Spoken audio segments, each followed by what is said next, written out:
important because he was, I mean, art of DJing, Grandmaster Flash is important, but, you know, he wasn't someone who was necessarily trying to give, like, you know, with Bambaataa was saying, this is what it is. Like, he's trying to define it, you know, and with Grandmaster Flash and all that, he was just an amazing DJ, you know, who was just really important in how he developed the art of DJing, you know. You had DJ Koherk, of course, but then you got these other DJs like Bambaataa and like Grandmaster Flash who were taking it to the next level, you know. So, you know, there's so many people to name. That's why we don't want to necessarily reduce the history to like a few people. There's so many people that were coming out of the 70s and the early 80s who were taking hip-hop to that new, young level. And so it's hard to name all of them, but you want to give all of them the respect for the contributions that they made to the music, the culture. Alright. Thank you. Major, Seth alikuwa anazungumzia kuhusiana na nilikuwa nataka kufahamu tu kuhusiana na creators wa zile elements. Okay? Elements za hip hop, na yamejaribu kutuambia kwamba okay, people wanatakiwa pia wa respect Afrika Bambaataa pamoja na Grandmaster Flash. Oh yeah? Sasa. Katika turudi sasa katika mazingira yetu, na kurudisha bongo. Nini umuhimu wa kuwa na hii misingi katika game? Yeah, mimi kwa upande wangu hii misingi ndio ambayo inasababisha ile utamaduni kama hip hop unakuwa umesimama. Sababu unapochukua msingi mmoja una maana ukao umeipuzia mengine, ina maana inakuwa ile hip hop yenyewe haijakamilika. Kwa mfano kama wewe umechukua ule msingi wa MC, ina maana wewe ni rapper. So uweze kwa na mtu anayejiita hip hop head au mtu ambaye ni mwana hip hop, sio lazima awe rapper, sio lazima awe DJ, lakini anaamini kwenye hizo element nne. Lakini kama unaamini kwenye kimoja na vingine umevipuzia, inakuwa hujakamilisha. Kisa sasa tukija hapa kwetu, kama nadhani nishai kuongea kwamba hii misingi ilikuja mmoja ikuja wote kwa wakati mmoja. Na nadhani mimi naamini msingi wa kwanza kabisa kuingia ulikuwa ni break dance, kabla hata ya nani MC, na ndio ulikuwa maarufu zaidi. Alafu labda MC ndio kaja miaka 90 na DJ. Nadhani ya kwanza DJ na break dances zilikuja wakati mmoja. Alafu miaka 90 ndio MC element ikaja. Alafu ndio mwisho naweza ngasema graffiti imekuja mwishoni kabisa. Lakini naweza ngasema pia kwa upande mwingine wa knowledge labda kwenye hip hop, nadhani watu ambao walisikiza hip hop miaka 90 walikuwa wanapata knowledge zaidi kulinganisha na watu ambao wanasikiza sasa hivi. Yaani wakati ile kwamba knowledge ilikuwa iko pale. Unajua ile ilikuwa iko poa, yani kwamba wanasema for granted. Lakini sasa hivi kama unasikiza hip hop na unatafuta knowledge, lazima uweze ukachimbe, yani chimbe kabisa. Na labda kwa kumalizia tu ni kwamba kwenye hii misingi pia kwamba ni sana unamwambia mtu ni Mswahili alafu aongee Kiswahili. Sasa sijui kama mtu anasema okay huyu ni Mswahili lakini labda ametokea Tanzania ni Mswahili lakini uongee Kiswahili. Kwa lazima kuna kitu kinapungua. Kwa nadhani katika misingi lazima ikiwa yote ni 5, ambao ule mtano mimi kwangu naitaga ni kama unafunga ile mingine 4. Yaani una sum up, una summarize. Kwamba ukiwa na hii mitaa 4 kwamba ule wa mwisho knowledge lazima utaipata pia. Okay, straight up.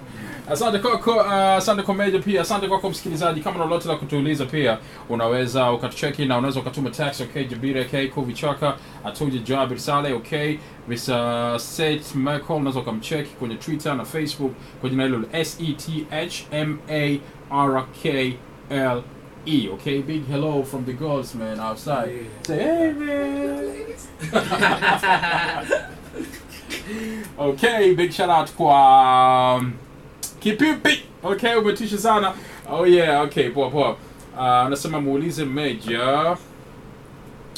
Okay, jamaa anasema una mpango wote wa kuwasaidia wasanii wachanga sawa, kwa sababu unaonekana kwamba kuna kitu nacho. So mipango yako ya kuwasaidia watu wachanga. Yeah, big kitu ambacho nakuwa naongea na watu wengi hapa nakutana nao. Sio msanii tu, mtu yoyote yani. Ni ile kwamba mtu ujifunze uwe mdadisi.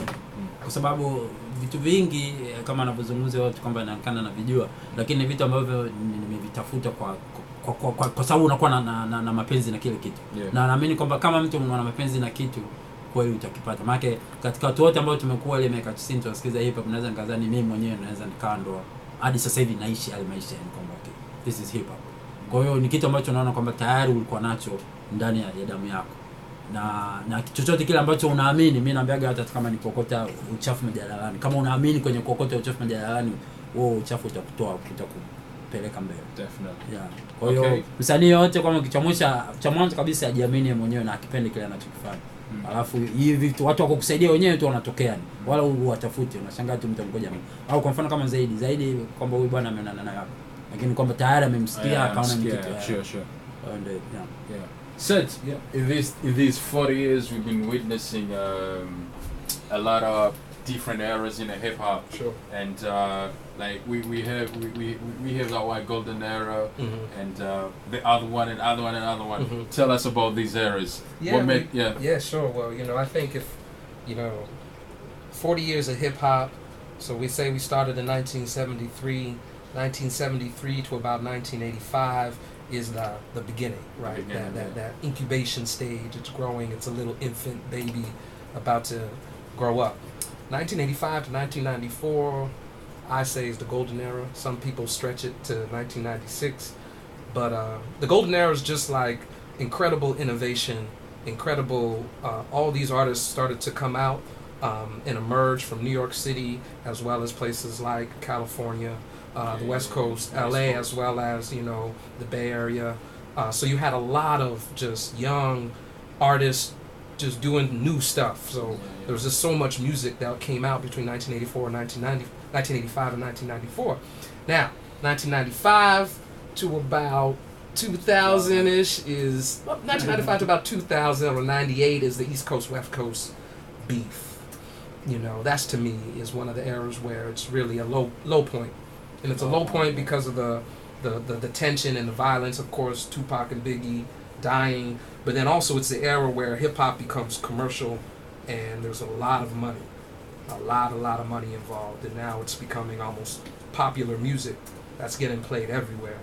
And I don't know about this era right now, the 2000s or so, or what we're seeing in the last 10 years is what a thing I like to call hip hop, where hip hop is really, I think, has moved away from some of its roots. And while you still have a lot of great production in the beats and what the DJs are producing, I wouldn't necessarily, I think the lyricism and the lyrics have gone down, as well as some of the other elements like graffiti and breakdancing are kind of submerged, so they're not as popular as MCing, and being a rapper these days. But, it's hard to really, summarize all the developments, because you're talking about hip hop all of a sudden starting in New York, spreading to California, but now it's all over the U.S. You got Southern hip hop, you know what I mean? You got Chicago hip hop, doesn't sound like Dirty South hip hop, doesn't sound like the Bay Area hip hop or the LA hip hop, doesn't sound like the New York hip hop. New York hip hop today, I would say, in New York City, it's really about like, trying to get that money, wearing fancy clothes. A lot of the young guys are talking about just, designer clothes a lot, and a lot of different types of drugs. If you listen to the music, they're talking a lot about Molly's and all that stuff. It's a trip. So, but we'll see. But hip hop now is global though. We're in the era though too. This era is like international hip hop. It's all over the place. So everybody's doing it. I wouldn't even say that the U.S. produces the best hip hop music now.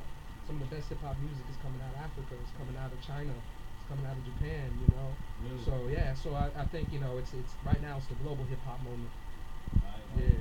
Okay. We were talking about beef. At the time we've been witnessing the presence of different beefs. You know what I'm saying? Like Pac and Biggie, KIS1, and you know what I'm saying? Some people say like beef was just a part of making hip hop alive. And some of the guys still believe that if you want to make hip hop alive, you gotta have some beef with somebody out there, you know what I'm saying? You gotta beefing with somebody out there, you know what I'm saying? I mean, I have no problems with beef. I have no problems with MCs saying that I'm better than you, and another MC saying no, you're not. As long as you keep it on the record, as long as you keep it in the studio, right? Nowadays, people are saying I gotta have beef that actually results in like violence with each other. I just say keep it on the record, keep it in the studio, and let the people judge on who won or not. But some guys are real sensitive these days, and so they really try to live a persona of the gangster life, and so it's unfortunate, but hip hop's all about competition. That's one thing. It's about peace, love, and having fun, but it's also about competition. I'm better than you. You gotta tell me, you gotta show me that I'm not, and whether that's an MC or a graffiti writer or a b-boy, it's all about I'm gonna challenge you to see if you got skills. And hip hop's always gonna be like that. But again, keep it just with the music. Don't try to take it outside and actually, you know, beat somebody up or shoot somebody or something like that. You know. Do you think the presence of gangster rap was like a warning in hip hop, huh? I think the presence of gangster rap. Some people say that gangster rap isn't conscious music, but if you listen to say NWA Straight Outta Compton, that's a conscious album. They're not glorifying drugs. They're talking about Compton as it was in 1988. You know what I mean? So it's like they're saying a whole bunch of things. They're talking about the prison system. They're talking about police harassment. I mean, NWA predicted the LA riots in 1992. You know what I mean? Like when Rodney King got beat down. All you had to do was listen to NWA Straight Outta Compton, and you can understand why people were burning down buildings. You know what I mean? So I say gangster rap is conscious music in a lot of ways, but it really got a negative kind of label because they were cussing a lot and, you know, talking about, you know, sex and drugs, but they were talking about it in a way that was like, if you really listen to it, they're giving you a lot of knowledge on what it was like in Los Angeles in 1988, 89. Okay, Yeah. 2 weeks ago, Mr. Flavor Flav Yeah. said since when we witnessed the presence of, he said, low tempo music in a hip hop. Mm-hmm. I mean, he said hip hop lost everything.